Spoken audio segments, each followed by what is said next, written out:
El programa Puntos de Vista del Nuevo Día se encuentra hoy con Camilo Guzmán, co-creador y director de una entidad muy valiosa para el país, Libertad. Camilo, ¿qué es Libertad? Don Leonidas, primero muchas gracias por invitarme aquí a esta conversación y a esta Casa del Nuevo Día que yo siento que es como mi casa. Libertad, que es una institución de la sociedad civil que nació hace 5 años con un propósito y es dejar a Colombia mejor de como la encontramos. ¿Y cómo dejamos a Colombia mejor de como la encontramos? Pues cuidando lo único que permite que las sociedades prosperen, la única base de la prosperidad, que es la libertad. Nos dedicamos a cambiar la mentalidad de los colombianos para que cada vez aprendan a vivir en libertad, porque no solamente basta con que uno tenga libertad, es decir, con la libertad externa, que la gente me respete mi proyecto de vida y que no me interrumpa ni me estorbe, sino que también hay que entender qué hago una vez la tengo. Que uno de los grandes problemas de América Latina es que una vez tiene libertad no sabe qué hacer con ella, entonces la entrega y la pierde. Correcto. Y en ese contexto, ¿cuál es la definición de libertad? Nosotros vemos la libertad como el único camino posible hacia la mejor versión de las personas. Y no es otra cosa que el respeto irrestricto del proyecto de vida del prójimo. Es que usted pueda construir su proyecto de vida sin interferencias de terceros que sean injustas. Que usted pueda emprender, que usted pueda cooperar, que usted pueda trabajar, que usted pueda escoger entre varias opciones, que usted pueda ir eligiendo cuál es la mejor decisión para construir su futuro. Nosotros confiamos profundamente en que los individuos, una vez pueden tomar sus propias decisiones, cooperar con otros, juntarse para solucionar problemas, pueden vivir mejor. Y basado en ese concepto, ¿cómo está la libertad en nuestro país? Bueno, Colombia era un país sin libertades, y eso hay que decirlo así abiertamente. Históricamente habíamos sido un país mediocre en materia de libertad. Usted cogía cualquier indicador, el indicador de libertad económica, el indicador de libertad humana, el indicador de libertades políticas, el indicador de libertades individuales, y usted encontraba que Colombia siempre estaba en la mitad. No era un país ni muy libre, ni tampoco era un país muy reprimido. Sin embargo, en los últimos años Colombia viene disminuyendo sus libertades y pasando a ese nada honroso categoría de los países reprimidos o mayormente reprimidos. Hoy Colombia es considerado un país mayormente reprimido, en donde en realidad cada vez tenemos menos libertad. Cada vez tenemos menos libertad para trabajar. Colombia es un país en donde es ilegal para los jóvenes más pobres acceder a un empleo formal, por ejemplo.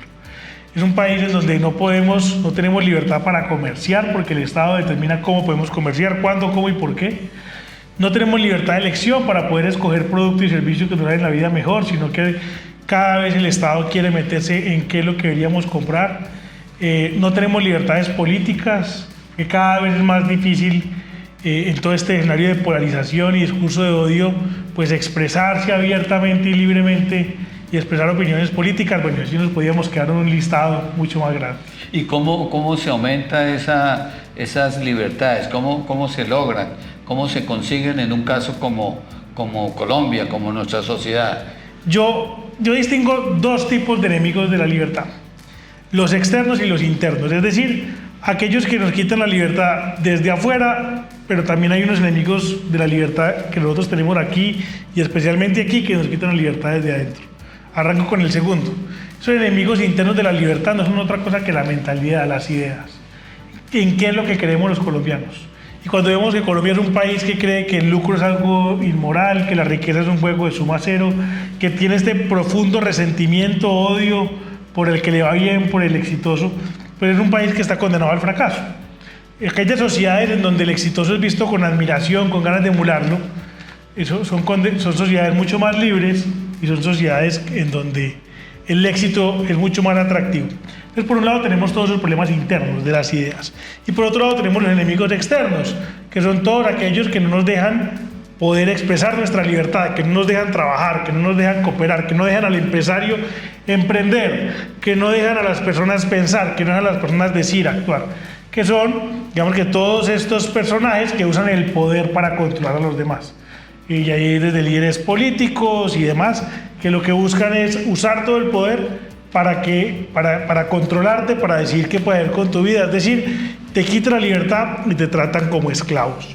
En ese contexto geopolítico mundial, ¿cuáles son esos extremos para entender más qué significa el valor de tener libertad? Pues hoy, digamos, el mundo hoy ya no está dividido en un debate entre derecha e izquierda. Eso es un poco anacrónico y difícil de definir, sino que hoy el mundo se divide en dos. En aquellos líderes que lo que buscan es que la gente tenga mayor libertad, es decir, que respetan el proyecto de vida de las personas y lo que buscan es que la gente cada vez pueda expresarlo, y aquellos que usan el poder para controlarte. Entonces el gran debate hoy es entre libertad, podríamos llamar entre el liberalismo, y la servidumbre, que está hoy representada en regímenes socialistas, desde socialdemócratas, socialistas y comunistas en el mundo. Correcto. Y la libertad relacionada a la humanidad, al derecho que todo ser tiene de ejercer sus propias condiciones, ¿cómo libertad significa humanidad? ¿Cómo relaciona esos conceptos fundamentales de la vida? La libertad es lo único que nos permite a los seres humanos ser humanos. Sin libertad quedamos reducidos a una especie de chimpancé con pantalones.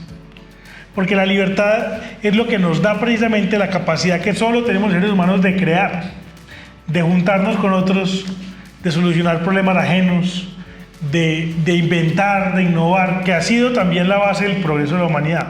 Esa capacidad que tenemos hoy de crear todos estos aparatos que nos permiten hacer esta entrevista, todo lo que nos permite estar aquí, que yo pueda salir de aquí ahorita y coger un avión y en media hora estar en Bogotá. Todo eso solamente existe porque el ser humano es capaz de crearlo. Y la única forma en que el ser humano sea capaz de crearlo es si es libre para poderlo hacer. Entonces, por eso eso es lo que nos hace únicos los seres humanos y lo que nos diferencia de las demás especies de animales, que nosotros tenemos esa capacidad de crear cosas nuevas. Los animales actúan por instinto y tienen algunos procesos de evolución que se demoran muchísimo más, pero nosotros, sobre todo en esta época, a una velocidad increíble, estamos creando un montón de cosas maravillosas. Y por eso, al final, la esencia de ser humano es ser libre. Y es decir que lo contrario a la libertad es los procesos que reprimen la actividad de las personas. Así es. En un país como el nuestro, ¿cuáles son los procesos que nos reprimen? El estatismo. Un Estado gigante que se mete en absolutamente todo, que define qué podemos vender, a cómo lo podemos vender, con quién lo podemos vender, qué podemos comprar, a cómo lo podemos comprar, a cuánto tenemos que cobrar, nos tienen que pagar nuestro trabajo, cómo puedo negociar yo mi trabajo, quién puede trabajar y quién no. Todo ese tipo de cosas, el exceso de impuestos, de regulaciones, que además empezamos a verlas y a darlas por sentadas, ¿no? Pero toda esa intervención del Estado en la vida humana no es otra cosa que una pérdida de libertad, y es un camino hacia la servidumbre. Sí, y en ese sentido, pues uno habla de los estados de derecho, y no, Colombia, con esas limitaciones frente a las libertades, ¿es un estado de derecho? Colombia no es un estado de derecho, y no lo es por muchas cosas. Primero, porque uno de los requisitos para tener un estado de derecho, sobre todo un estado de derecho en el marco de la libertad, es un estado de derecho en donde haya igualdad ante la ley. Es decir, en donde todos los individuos que pertenecen al Estado, todos los ciudadanos sean iguales ante la ley. En Colombia eso no ocurre. Tiene que haber leyes que sean generales y abstractas, que apliquen igual para todos, que la justicia sea imparcial, que no esté politizada y que además de eso sea eficiente. Ninguno de esos elementos se cumplen en Colombia. Por eso cada vez que dicen es que hay que defender el Estado de Derecho, yo siempre respondo, pero ¿cuál Estado de Derecho? Lo que deberíamos estar pidiendo es que Colombia tenga un Estado de Derecho. Correcto. Y como país uno debe también compararse con los vecinos para tener una referencia si un indicador es bueno o no. En esos temas de libertad, de humanismo, de derechos, ¿con quién nos comparamos en América Latina? Pues nosotros vemos como el mal estudiante que llegaba y le decía, mamá, yo perdí matemáticas, pero no te preocupes que todos los otros también perdieron. Entonces, claro, nosotros nos comparamos con Venezuela, con el Argentina de antes, que eso ya viene cambiando un poco, con esos países que están peor. Entonces Colombia, uno ve a veces los titulares y dicen, Colombia es el mejor en la región, pero ojo, es que estamos comparándonos con mediocres. Y entonces, ser el mejor entre los más malos, pues en tierra de ciegos el tuerto es rey. Lo que tenemos que compararnos es con los ñoños, con los aplicados, ¿cierto? Con los que estudian, con los que hacen bien la tarea. Colombia se iba a comparar con Chile, por ejemplo, que es un país que desde los años 80 ha hecho bien la tarea, con todo y que tuvieron un estallido social hace poco que los hizo retroceder un poco, pero otra vez están encauzándose, que tiene mayores tasas de crecimiento económico que Colombia, que ha logrado, antes de la pandemia Chile ya casi que había logrado erradicar la pobreza extrema. Imagínense eso es un sueño para nuestro país. ¿Por qué? Porque ha tenido políticas consistentes, que hay un tema interesante en Chile, y es que sobre todo antes del estallido social, los gobiernos de derecha y de izquierda habían mantenido el mismo modelo de país. Entonces allá había gobernado el centro, la derecha y la izquierda, y habían mantenido un modelo de país. Eso es una envidia para un país como el nuestro, en donde cada gobernante tiene el complejo de Adán, de eliminar todo lo que hizo el anterior y creer pues que él es un líder salvador que viene haciendo todo nuevo. Y Colombia hoy no tiene un gran modelo de país, ni una visión de país, ni sabemos para dónde vamos, ni para dónde queremos ir. Y yo creo que eso es lo que tenemos que aprender de esos países. Eso hablando de contexto latinoamericano. Pero otro caso que es muy interesante es el tema de Irlanda. Irlanda hace 30, 40 años tenía una situación muy similar a la de Colombia, ¿no? Un conflicto armado, la mitad de su población se quería ir, una fuga de talentos impresionante, ningún joven quería quedarse viviendo allá, una situación de pobreza alarmante. Tenía una ventaja, y es que tenía mejores vecinos, esa era la única ventaja que tenía, pero el resto todo era desastroso. Y Irlanda empezó a implementar durante muchos gobiernos reformas pro libertad. Hoy Irlanda tiene un PIB per cápita de 110.000, 115.000 dólares, y en Colombia está alrededor de 6.000, 7.000. Miren la diferencia. Y si ustedes miran los indicadores, Colombia se quedó estático. Irlanda de un momento a otro, pum, se disparó. Y todo es gracias a que Irlanda decidió apostarle a aumentar los niveles de libertad. Colombia se ha mantenido estable en eso. Supongo que digamos, para un estado como Irlanda o para un país y un gobierno que quiera realmente progresar, tendrá que realmente entender qué es lo que la gente quiere. Es decir, en ese sentido, la libertad, la democracia, ¿cuáles serían las variables que conducen a un programa de gobierno, por ejemplo? Lo primero hay que entender que en una democracia los políticos son seguidores de ideas, es decir, los políticos se acomodan a lo que la gente quiera. Usted lo decía ahorita. Si el pueblo pide locura, el político de centro, de derecha, de izquierda, bueno, regular o malo, honesto, corrupto, ofrece locura. Si el pueblo pide cordura, el político de centro, izquierda, derecha ofrece cordura. Y entonces en ese sentido hay que preguntarnos, bueno, ¿qué es lo que este pueblo colombiano quiere, por ejemplo? ¿Qué es lo que pide? Y ahí es donde las ideas son muy importantes. Porque si el pueblo colombiano no valora la libertad, si no tiene altos niveles de tolerancia al éxito ajeno, sino que por el contrario quiere destruir al exitoso, si no siente envidia, porque envidia es desear lo que el otro quiere, y lo que siente es que tú no lo tengas, pues es un país que está condenado al fracaso. Y en la medida en que nosotros no cambiemos eso, que es cultural, que es de mentalidad, que es más difícil, es un poco indiferente quién gobierne. Porque no podríamos elegir al presidente con las propuestas más pro libertad, pero si el pueblo no las entiende, pronto va a estar fuera del cargo. Milton Friedman lo explicaba, y lo explicaba mejor, decía, lo que hay que hacer es mover el eje del debate en el clima de opinión, para que sin importar quién gobierne, se mantenga la base de la prosperidad. Es decir, porque lo que hay que hacer es hacerle políticamente rentable a las personas equivocadas hacer lo correcto. Ojo con eso. Políticamente rentable a las personas equivocadas hacer lo correcto. Es decir, que aquellos que no creen en estas ideas tengan que ofrecerlas porque es lo que la gente quiere. Porque a menos que sea políticamente rentable para las personas equivocadas hacer lo correcto, las personas correctas, que hay muchas, no lo podrán hacer. Porque si lo hacen pronto estarán fuera del cargo. Y esa ha sido la historia de América Latina. Hemos tenido gobiernos buenos, Hemos tenido gobiernos que han querido aumentar los niveles de libertad, pero pronto quedan fuera del cargo porque la gente no lo valora. Y en ese sentido, Libertad, que estás muy cerca no solo de los empresarios, sino de las universidades, los jóvenes, la juventud de ahora, ¿qué piensa frente a la libertad? El concepto que tiene y si está dispuesta, digamos, a luchar por ganar esas libertades. Yo soy muy optimista con Colombia por lo siguiente, porque a pesar de todo lo que acabamos de hablar, cuando uno empieza a hablar de estos temas la gente entiende. La gente dice, oiga, me acaba de decir un montón de cosas que yo había pensado pero nadie me las había dicho. Entonces son un montón de cosas que la gente ya sabía pero no sabía que las sabía. Nosotros trabajamos mucho con jóvenes y nosotros vemos cada vez más que los jóvenes hoy en Colombia lo que quieren es que los dejen hacer. Okay. Lo que los jóvenes quieren hoy es poder hacer. Los jóvenes hoy ya no quieren que les regalen nada. Los jóvenes no están buscando un Estado que les solucione toda la vida. Los jóvenes hoy lo único que quieren es comerse al mundo porque saben que están en la única época en la que lo pueden hacer, en donde tienen todo el conocimiento, toda la información, todas las oportunidades a un clic. Gratuito.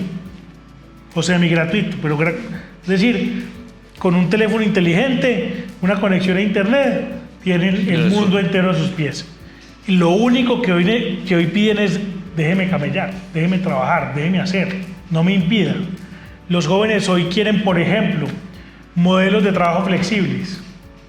Los jóvenes hoy quieren, por ejemplo, emprender con facilidad. Los jóvenes quieren hoy que si emprenden y fracasan, el fracaso no lo castiguen, sino que puedan cerrar esa etapa de su vida y arrancar con una nueva rápido. Un montón de cosas que uno lo que ve hoy es que el deseo de los jóvenes va por un lado y la conversación política va por el otro. Y parece que no se escucha ni se habla. Este gobierno que decía ser el de los jóvenes presenta una reforma laboral del siglo pasado que está totalmente alejada de lo que los jóvenes hoy quieren, de las formas de trabajar que los jóvenes hoy quieren. Es que los temas de flexibilización laboral no son la precarización que el gobierno quiere vender, es lo que el mercado hoy demanda, es lo que la gente quiere. Hoy los jóvenes no quieren trabajar de 8 a 5 en una oficina los 7 días de la semana, no, quieren estar flexibles, poder tener un contrato por aquí, otro por allí, otro por acá, poder tener épocas del año donde no trabajen porque aquí ya produjeron lo que necesitaban para esta época. Y todo eso lo único que lo permite es flexibilizar el mercado laboral. Pero en Colombia hoy es imposible, porque lo que estamos haciendo es todo lo contrario, es que cada vez sea más difícil hacer ese tipo de negociaciones libres entre el trabajador y el empleado.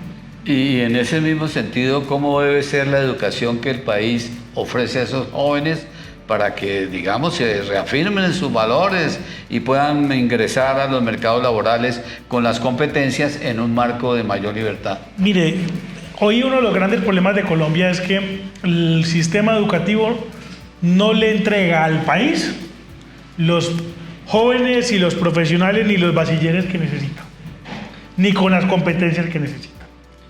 Hoy estamos graduando una gran cantidad de gente que no sabe pensar, que no tiene ningún tipo de pensamiento crítico, que no saben ni leer ni escribir, por más que se están graduando de una universidad privada de calidad, supuestamente de alta calidad. Pero ¿sabe por qué pasa eso? También por un problema de libertad. Y es que Colombia hoy no tiene libertad educativa. El Ministerio de Educación, además de ejercer mucho poder, con ese tema de las acreditaciones ha generado un incentivo perverso. Y es que las universidades hoy están más enfocadas en cómo satisfacer las necesidades del ministerio para que los acrediten, correcto, que en cómo le agregan valor y le dan las capacidades que necesita su estudiante. Entonces hoy los profesores pasan más tiempo llenando papeles para que los acrediten que en realidad enseñando, o mejor, porque la labor de un profesor no es enseñar, sino es guiar el aprendizaje de un estudiante.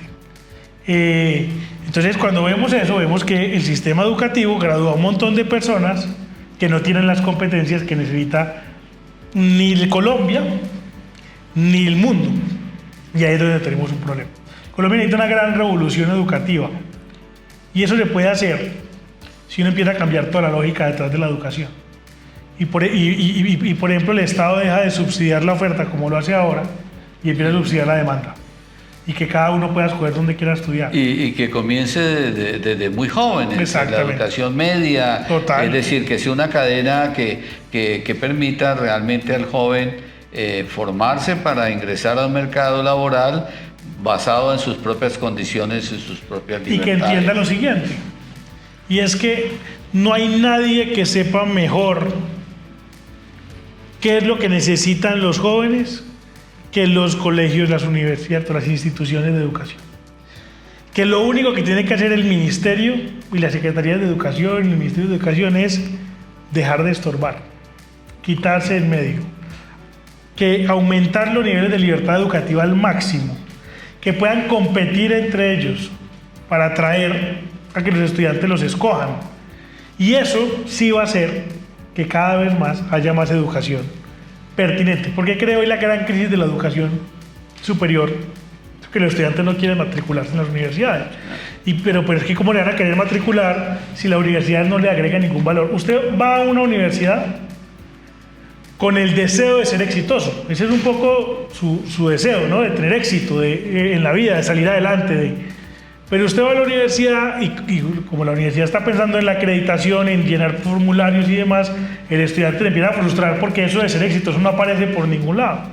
Y aparecen estas otras instituciones de educación que no están reguladas, que ofrecen programas que la gente necesita, con las competencias que la gente necesita, en el tono que la gente necesita y en el tiempo que necesita, y se están llevando todo el mercado de la educación. Entonces la gente prefiere estudiar en Platzi que en una educación, pero por supuesto, la educación hoy de Platzi es de mejor calidad que la educación superior. Y las empresas comienzan a reconocer mucho más las competencias de las personas más que los títulos. Así es. Es decir, es una tendencia que debemos adaptarnos y las entidades que están en la educación entender qué es lo que los jóvenes quieren. ¿Ese país tiene futuro? Tiene todo el futuro del mundo. Yo soy optimista, más que optimista, posibilista. Yo solo veo posibilidades por todas partes. Y hoy lo decían aquí en la conferencia, Colombia es un país que tiene más futuro que presente. Colombia tiene un futuro gigante, los gobiernos pasan y todas las tormentas pasan. Este país ha pasado cosas peores, mucho peores que las que estamos viviendo ahora. Este país tiene un futuro impresionante. Lo importante es que necesitamos enseñarle a este país a vivir en libertad. Pero lo bueno que tiene este país, que no tienen otros vecinos, es que la gente aquí sí la valora.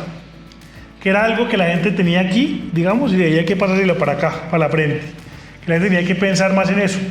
Pero aquí valoramos mucho el trabajo. La gente lo que quiere cada día más es poder construir su proyecto de vida y que lo dejen trabajar. Y en la medida en que los políticos empiezan a entender eso, Colombia tiene futuro. Un mensaje para las personas que siguen el programa, para los jóvenes, para los empresarios, un mensaje que recoge de alguna forma ese criterio de valorar en su verdadera dimensión y defender nuestras libertades. La libertad es lo único que nos permite los seres humanos ser humanos. Por eso nunca hemos visto una balsa saliendo de Miami lleno de estadounidenses rumbo a Cuba, ni un grupo de europeos cruzando el Darién para llegar a Venezuela. Por eso pregúntese hacia dónde salió huyendo la gente cuando tumbaron el muro de Berlín. La gente está dispuesta a perder su vida, a arriesgarla con tal de tener libertad, porque sin libertad no vale la pena vivir. Pero la libertad no se cuida sola, no se protege sola. La libertad requiere que todos nosotros, todos los días en nuestro metro cuadrado, nos dediquemos a cuidarla, a entenderla, a valorarla. Porque sin libertad, insisto, no vale la pena estar vivos. Colombia tiene todo el futuro del mundo, pero para eso necesita más libertad. Y para tener más libertad, tenemos que estar dispuestos a dar la vida por ella, porque es lo único que nos permite vivir. Bueno, pues Camilo, muy, muy gratificante desarrollar estos temas que a veces no son tan visibles. Y el Tolima, por afecto, por las relaciones que tienes con esta tierra, siempre será una tierra que recibe con gratitud su visita. Muchas gracias por invitarme. Yo sabe que yo tengo que estar en el Tolima cada vez que me inviten porque aquí tengo el corazón. Maravilloso.